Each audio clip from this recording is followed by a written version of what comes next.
Hi, this is JP Morgan. Today on the Slanted Lens, I've got the A7 IV in my hand. Very excited about this camera, excited about the upgrade to the A7 III, but my question is the R6 going to compete with this A7 IV? I think we should look at that because I think they're head-to-head in the marketplace. This is going to be a hard camera to beat, but the specs may be a little better, but sometimes 20 megapixels, 33, that doesn't tell the whole story. Let's take a look at these two cameras. Picture quality, dynamic range, ISO, let's see what they got. Let's get started.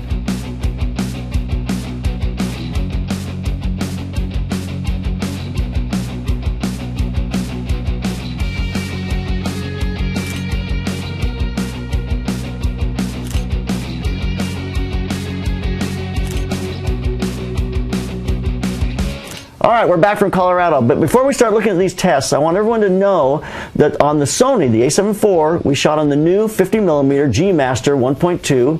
On the Canon, we shot on the 1.2 Canon 50mm. So these are very good lenses for both these cameras. I'm so excited to be able to use this lens from Sony because this is a lens they've needed for a long time, but they've come out with a really good, solid 50mm portrait type lens at a 1.2. Beautiful lens. So let's take a look at these. All these tests are shot on those two lenses, just so you know. So here's our first test, and I can see it. You know, we've looked at these format tests with regards to medium format down to marker 4/3, and you just see the clarity is not quite the same. The A7 IV is a little more clear. You see a sharper kind of rendition of the shadows and the highlights, and the Canon is just a little more mushy. It's just a little bit softer in the way it renders everything in the image. Is it huge? No. I mean, you really have to look at it, but if you get this very large, it's going to start to be more and more evident. I'm always looking at the transition point, where it transitions from one to the next, and it's hard for me not to feel like it's just so much crisper with the A7 IV. I do think it's interesting that the color rendition of these two sensors, if you look at the color rendition of each one of these sensors, these are the JPEGs straight out of camera. They are not that different. They are very, very similar. When I'm shooting and looking at the color in the Canon, it looks better on the Canon than it does on the Sony. But when I bring them together here, they look the same. I mean, these two really look very, very similar to one another. I mean, you'd think we'd color corrected these, but we didn't. We pulled these straight out of the cameras, and so the color is very similar. There is a warmth that I'm seeing, which is surprising to me. On this image, I see the warmth of the A7 IV feels a little warmer than the Canon, which has never been the case when I've looked at images in the past, ever. So what does that tell me? I feel like the color science of these two cameras are very similar, but I think the megapixels of the A7 IV definitely edge out the R6. They truly do. Our next test is a dynamic range test. Camera manufacturers always talk about dynamic range because it's super important. You want to be able to hold the highlights, open up the shadows, and just make shooting in different situations, hard light situations, so much more successful. So the A7 IV has about a 15+ stop dynamic range, whereas the R6 is more like 13.5, almost 14. And in this first image, you can see that very, very obviously. I've got open shadows with Brent on the A7 IV, and I'm holding the whites of the clouds in the background, but look at the R6. I don't have near as open shadow in the foreground on Brent, and I'm getting the same detail in the background, the whites, but I've lost it on the low end. So if I open this up a little bit to be able to see Brent, I would have lost the detail in the whites in the background. But this is a pretty harsh lighting situation. We're in the shadows, we're looking at white clouds in the background, and it shows pretty clearly the difference in the range of these two cameras. So I'm one stop brighter now on these two cameras. I've got a really open look at Brent in the shade here. I'm still holding the whites in the background pretty good with the A7 IV, but look at what happens to the R6. It's still pretty dark on Brent in the foreground, and I'm losing detail in the clouds in the background. So the A7 IV obviously has at least a stop or more, maybe a stop and a half more dynamic range than the R6, and that's pretty obvious in these images. You just get a nicer color rendition, another nicer color transition between our shadows and our background. It's just holding all that detail from the shadows all the way into those white clouds. All right, let's talk about the autofocus capabilities of these two cameras. These two cameras both have incredible autofocus.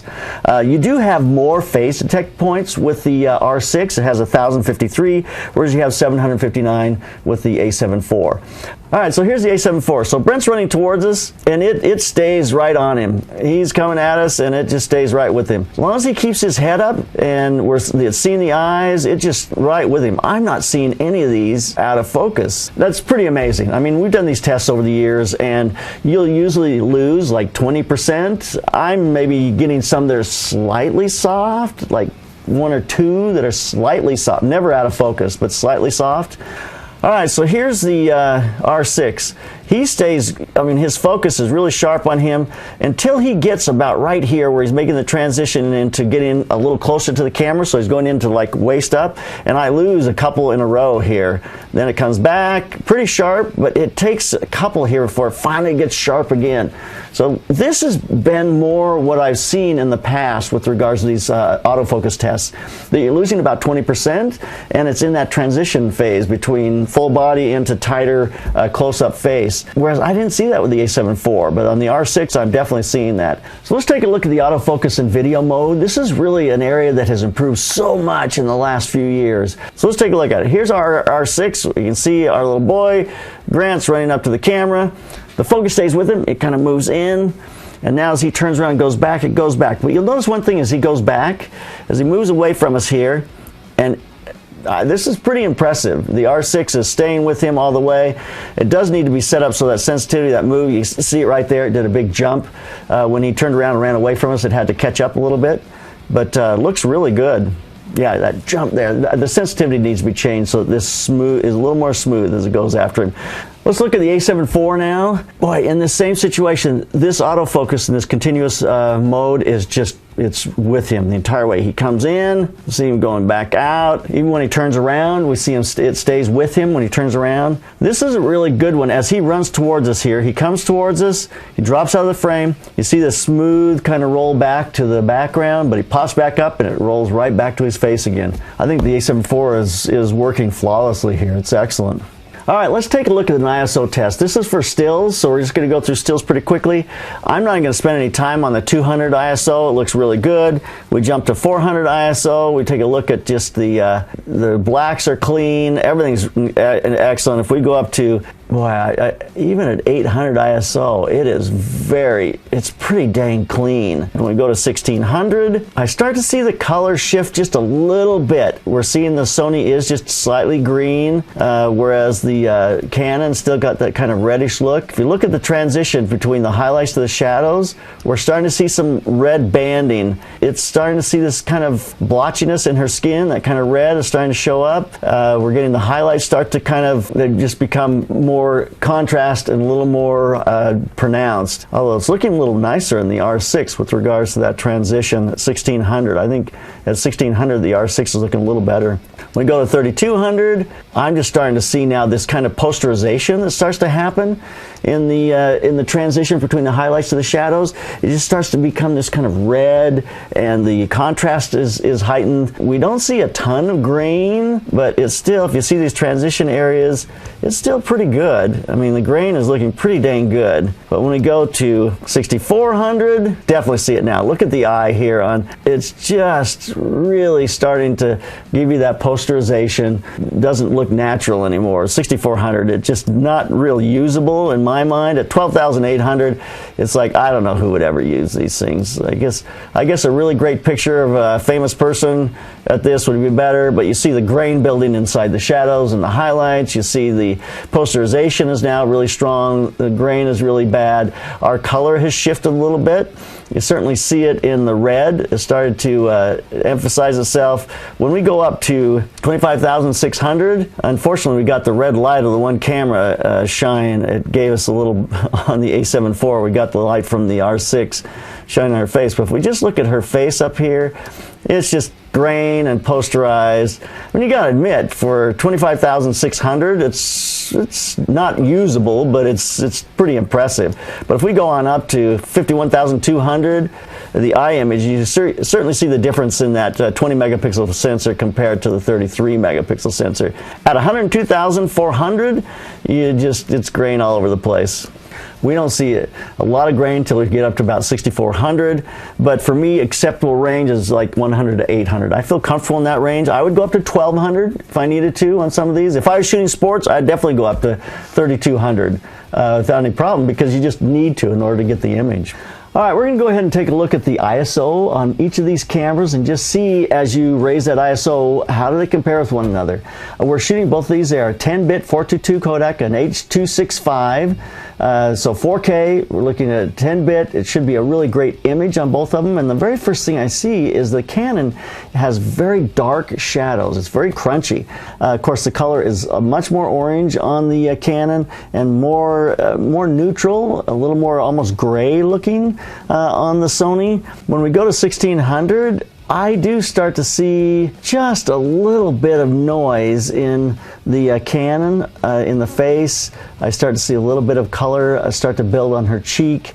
I'm still seeing very deeply and nicely into the background on the Sony. 3200 in the blues, it's pretty clean. We see a little bit of color shift, but we're seeing some dancing in the background. But at 6400 now, I see it pretty strongly on the Canon. You start to see the noise on her face. We're starting to now lose the black in the background on the Sony, so it's starting to kind of clog up. Of course, it's 12,800. And then when we go to 25,600, we are really dark on the Canon now. I mean, it's lost all detail anywhere in the background, on the side of her face. The Sony's starting to clog up as well here. We see the noise.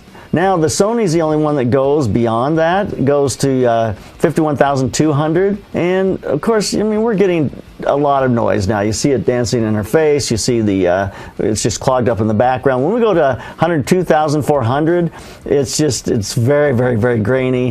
Her face is kind of white and ashen, and it just kind of lost its color.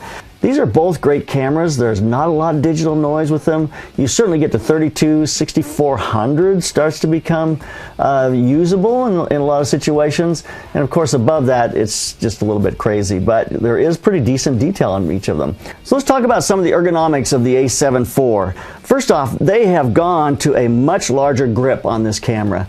It's much better than what they had on the A3. I feel like I can hold this comfortably. My finger fits in here really nicely, and it's just everything is very convenient for me. Up on top, it's nice. They don't have the exposure compensation wheel anymore per se, but they just have these dials on top. You can assign this to be whatever you'd like. If you want it to be ISO, if you want to, you can change it to whatever you want, or it can be an exposure compensation dial as they used to have. It does have a nice knob on the front now that allows you to select and to lock whether you're in stills or video or S&Q if you're going to be doing slow motion.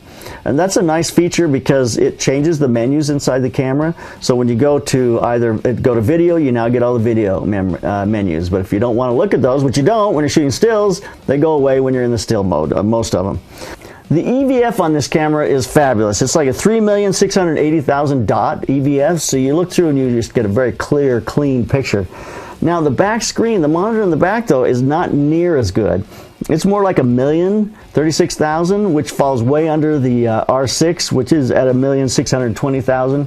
I find that a little frustrating because people are looking and work off that back screen a lot these days, and it just seems like that you should have had a little nicer screen there. Would have been better for this camera. So the camera comes with one SD card slot and then a CFast Express A slot that will use an SD card as well. The CFast Express is much faster. It's going to give you faster buffering. It's going to be better for video. I mean, it's just a great card platform to work on. So when I look at these two cameras, who wins? You know, it really depends on what you do and what ecosystem you're in. Because if you have Canon lenses, I wouldn't switch because of this camera. It's just not worth it. If you have the A7 III, I would buy the A7 IV because it gives you a great 10-bit 422 codec. It's going to give you an excellent megapixel, 33 megapixel sensor. I think there's great advantages to stepping up to that new camera, and I think after 3 years or so waiting for it, I think it's worth it. Make sure you subscribe here to the Slanted Lens, leave us a comment, and check out our affiliate program. So keep those cameras rolling and keep on clicking.